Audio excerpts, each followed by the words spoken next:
Ciudadanos del Cielo, con el Padre Manuel Horta.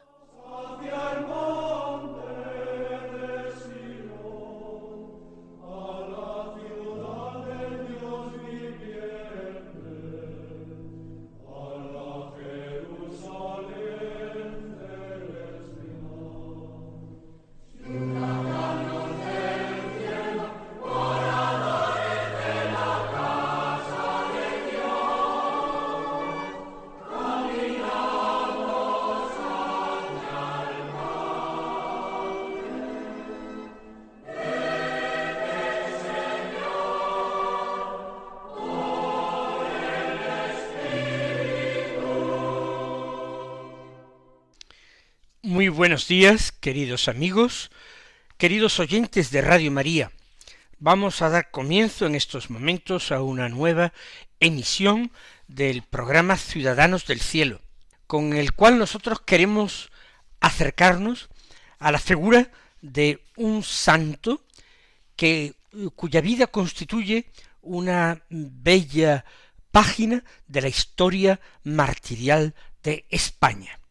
Vamos a hablar de un santo que vivió en la época califal, en la Córdoba de los califas. Saben ustedes que hubo una intensa persecución religiosa en los siglos IX y X contra los cristianos, que dio lugar a muchos mártires.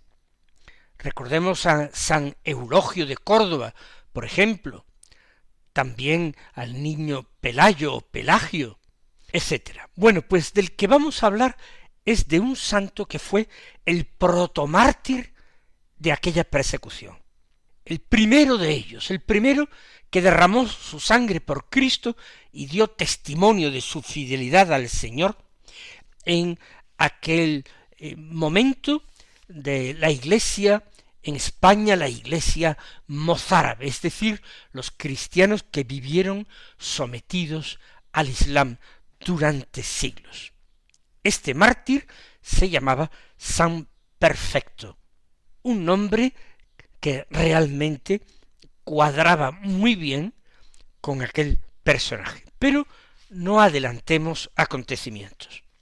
Situemos el lugar, el momento histórico en que se desarrolla esta historia.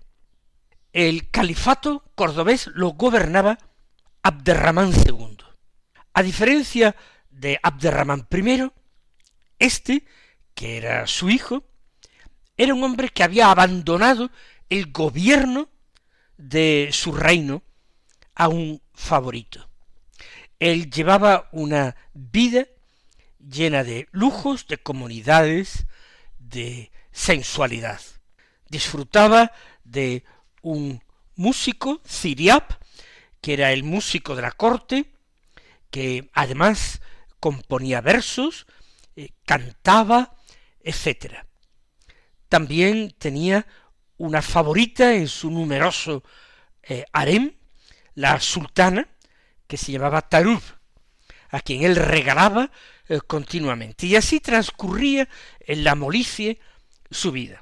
Sin embargo, el verdadero gobernante del califato era un eunuco de su harem que había ido trepando y ascendiendo por medio de los halagos, etc. Se llamaba Nazar, y Nazar no era árabe de raza, ni mucho menos, ni bereber, ni sirio, ni de esa población variada que vivía en la Córdoba del siglo IX. ¿Por qué? Porque Nazar era hijo de un cristiano hispano. Un cristiano, su padre, que ni siquiera había aprendido a hablar árabe, pero que había apostatado de su fe con tal de salvar su vida y sus bienes, como tantos otros. El hecho de haber nacido de un padre apóstata hacía que él había sido educado desde su infancia en el Islam, y quizás, avergonzado de sus orígenes, destacaba en un particular fanatismo en la vivencia del Islam y en un particular odio y desprecio respecto a todo lo cristiano. Abderramán II era de temperamento pacífico y tranquilo. No tenía especial saña contra los cristianos. Los despreciaba profundamente como inferiores, pero les dejaba vivir en esa situación de dimníes, es decir, de sometidos que debían pagar un tributo por el simple hecho de existir y de vivir. En la iglesia cordobesa, el eulogio era alguien que alentaba la fe. Estaba consiguiendo una verdadera renovación de la iglesia, infundiéndole un espíritu de fervor, que hacía que muchos cristianos se reafirmaran en la fe y se vieran inmunes a las tentaciones de pasarse al Islam y de apostatar.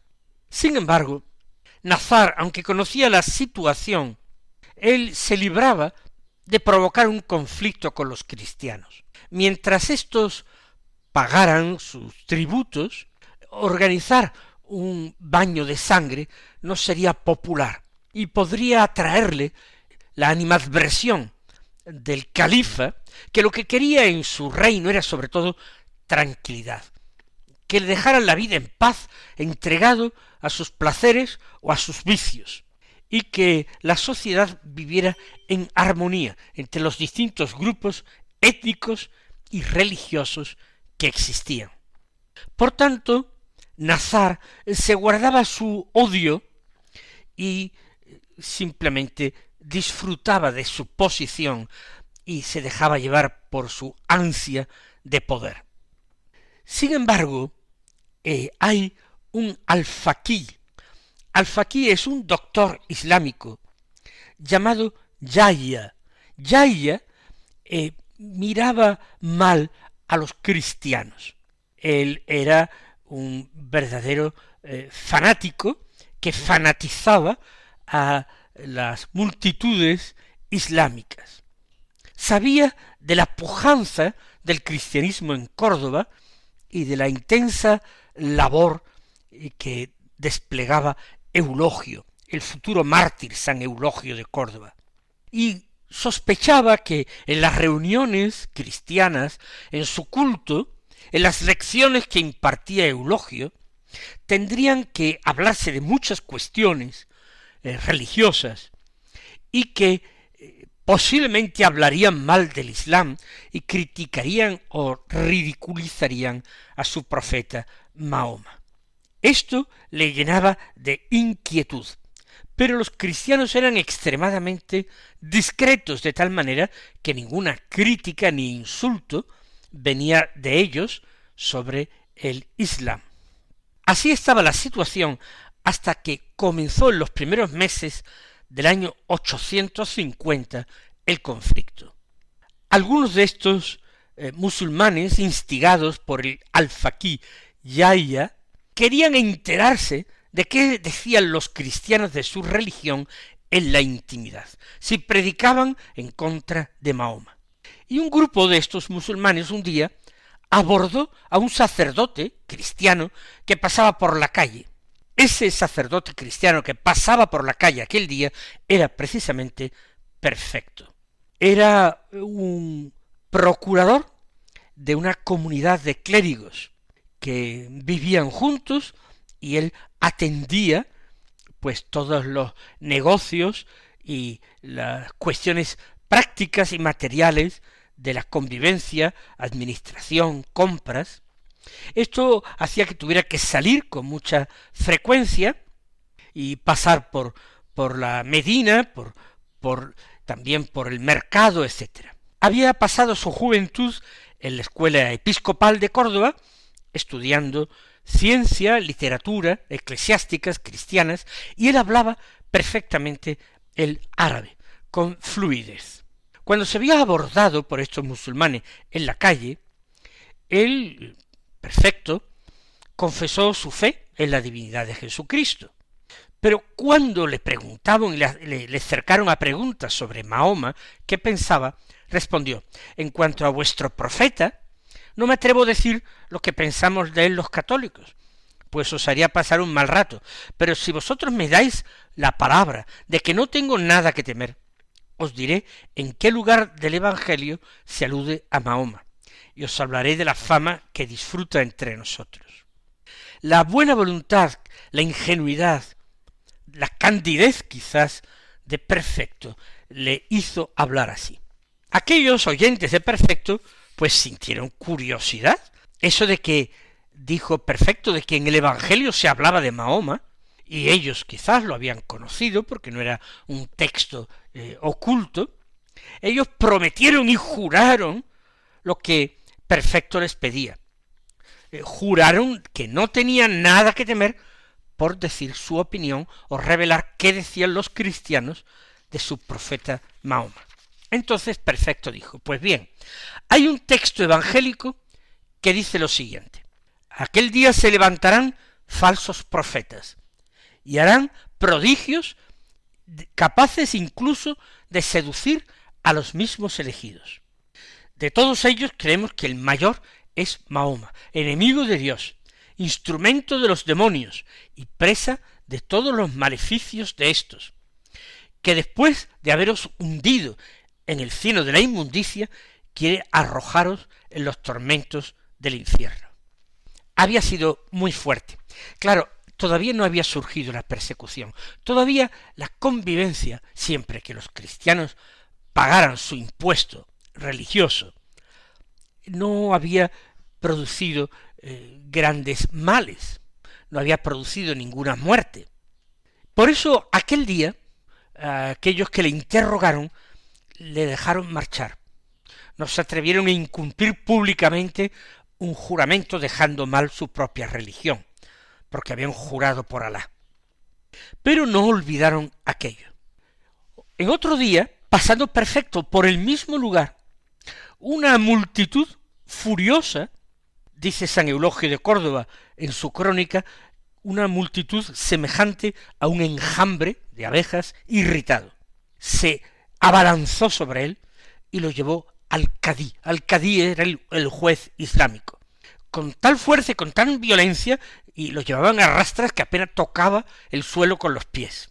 Y al llegar al cadí dijeron: este hombre ha blasfemado del profeta, la bendición y la paz sobre él. Ya sabes el castigo que merece su crimen. Entonces el juez de la aljama de Córdoba era un hombre de la confianza del eunuco Yahya, y se llamaba Mohamed ben Ziad el-Lajnú. Tenía fama de ser un hombre virtuoso, honrado, justo.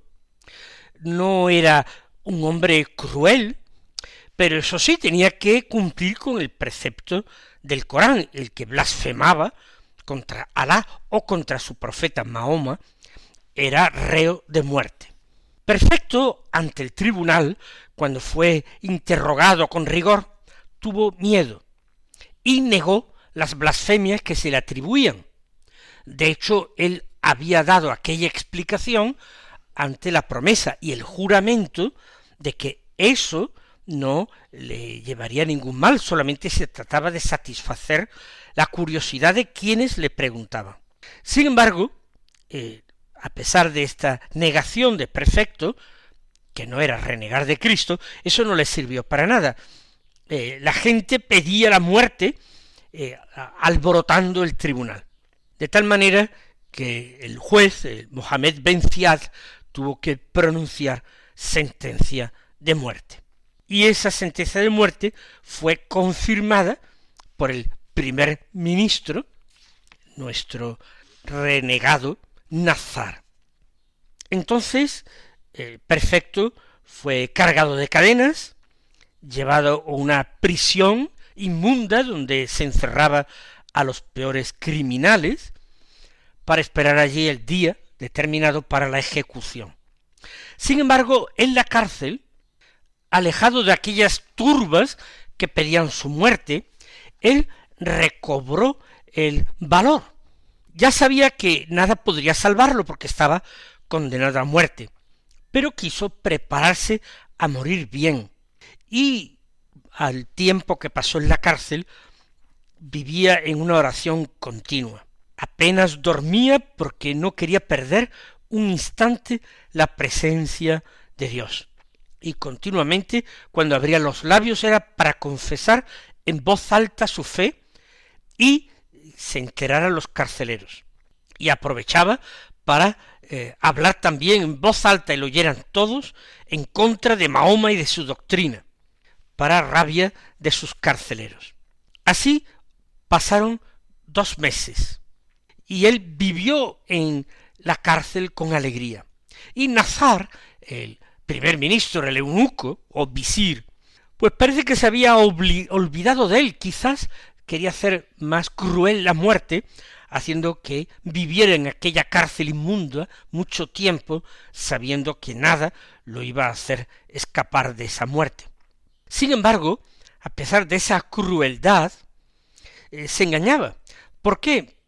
Porque el mártir no cesaba de orar y de testimoniar su fe, y esto era conocido por la comunidad cristiana, que precisamente recibía aquel buen ejemplo y se enardecía en su fe. Nazar había dispuesto que la ejecución tuviera lugar en la fiesta solemne que seguía después del tiempo del Ramadán. Aquel año fue un viernes 18 de abril. Las calles de Córdoba durante 30 días, durante todo el mes, habían perdido su animación por el ayuno del Ramadán. Pero la luna del Ramadán había terminado y al mes del ayuno seguía una especie de Pascua. Todo era júbilo y entusiasmo, y la multitud iba a las mezquitas, o bien a pie, a caballo. Las mujeres salían aquel día para rezar en las mezquitas, y hombres y mujeres y niños, ya fueran esclavos como señores, todo el mundo estrenaba trajes nuevos, se vestía de fiesta. Había cantos y bailes por las calles, y se repartía además por parte de las autoridades pan y trigo a los pobres. La gente, pues como digo, celebraba fiestas, se felicitaba. Por la tarde de aquel día, del final del Ramadán, la multitud fue al otro lado del Guadalquivir, donde se iba a celebrar la ceremonia más solemne. Allí, en el llamado Campo de la Verdad, pues muchísimos grupos se entregaban a sus regocijos, a sus bailes, a sus cantos, y muchos peregrinos venidos de otros lugares venían a esta gran fiesta. Llegó el jefe de la oración, el que tenía que predicar un sermón aquel día, hizo las postraciones e invocaciones rituales. Dios es grande, dijo muchas veces. Se leyeron algunas páginas del Corán, se inclinó hacia el oriente y pronunció una fórmula sagrada, en el nombre de Alá, clemente y misericordioso. Y dijo: fieles, grande es el día que hoy conmemoramos, aniversario de la revelación entregada por Dios a su profeta. Mientras el sol alumbre y crezca y mengüe la luna, las celebrarán los hombres en la tierra y los ángeles en el cielo. Luego alabó la excelencia de la limosna, que obligaba aquel día más que nunca, y ensalzó a los discípulos y primeros compañeros de Mahoma, y también recordando a Perfecto, que estaba en la cárcel, pues lanzó ataques y maldiciones contra todos los que blasfemaran del profeta, y sobre todo aquellos que no creían en él, como los perros cristianos, así los llamaba. Y esto fanatizó una vez más a los oyentes, y pidieron entonces que viniera el blasfemo. Fue entonces Perfecto conducido al que sería el lugar de su martirio, bien sujeto y escoltado, iba sereno, se había preparado con la oración para el martirio durante aquellos meses, y a la gente que le insultaba, le escupía, le decía: sí, he maldecido a vuestro profeta y le maldigo ahora, es un impostor, un adúltero, un endemoniado, y su religión es la religión de Satanás. Todos vosotros habéis de ir a parar al infierno. Esto decía Perfecto, y evidentemente estas palabras enfadaban e indignaban más a la multitud. Pero Perfecto, estando en la cárcel, a compañeros de prisión y algunos cristianos que les habían visitado, pues se había mostrado preocupado porque su muerte iba a servir de diversión a aquellos enemigos de la cruz de Cristo, y había dicho unas palabras que resultaron proféticas. Yo os aseguro, les dijo, que ese Nazar, delante del cual se inclinan las familias más nobles, ese esclavo que ejerce en España un poder soberano, no verá otra vez esta fiesta, en la cual ha dispuesto mi suplicio. Subió al tablado que se había dispuesto y el verdugo, con un alfanje, le decapitó, hizo rodar su cabeza. En medio de aquella fiesta, sin embargo, ocurrió un acontecimiento luctuoso. Había embarcaciones en el río, muy adornadas, como digo, era un día de mucha fiesta, y una de las embarcaciones se hundió de repente. Y había 8 personas, 6 pudieron salvarse nadando, 2 se ahogaron en el río. San Eulogio de Córdoba escribió de este acontecimiento: Dios se ha acordado de su mártir. Nuestros feroces perseguidores enviaron a uno de los nuestros al paraíso. El río, en cambio, se ha tragado a 2 de ellos para entregárselos al infierno.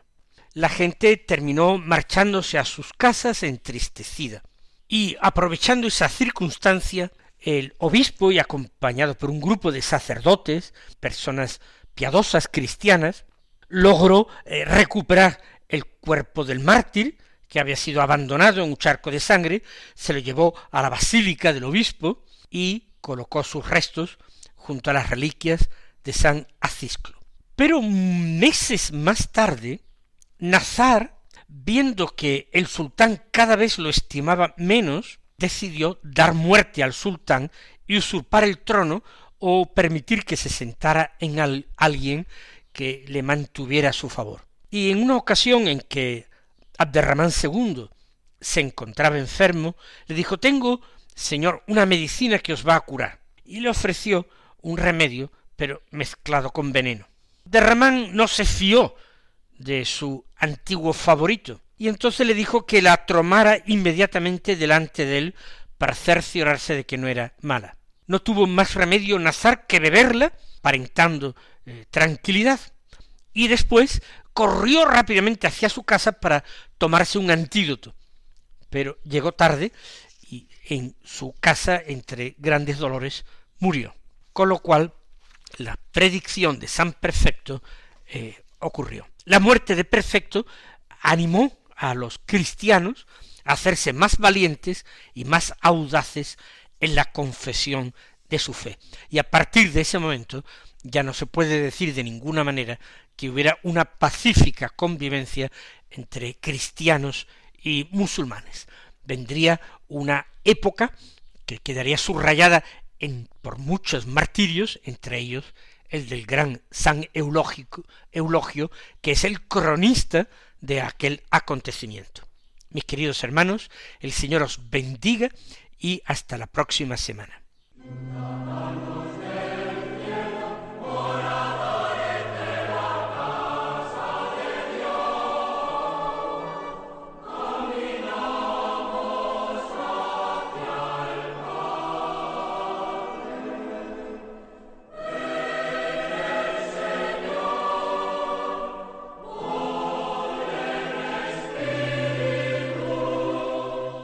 Han escuchado en Radio María Ciudadanos del Cielo con el Padre Manuel Horta.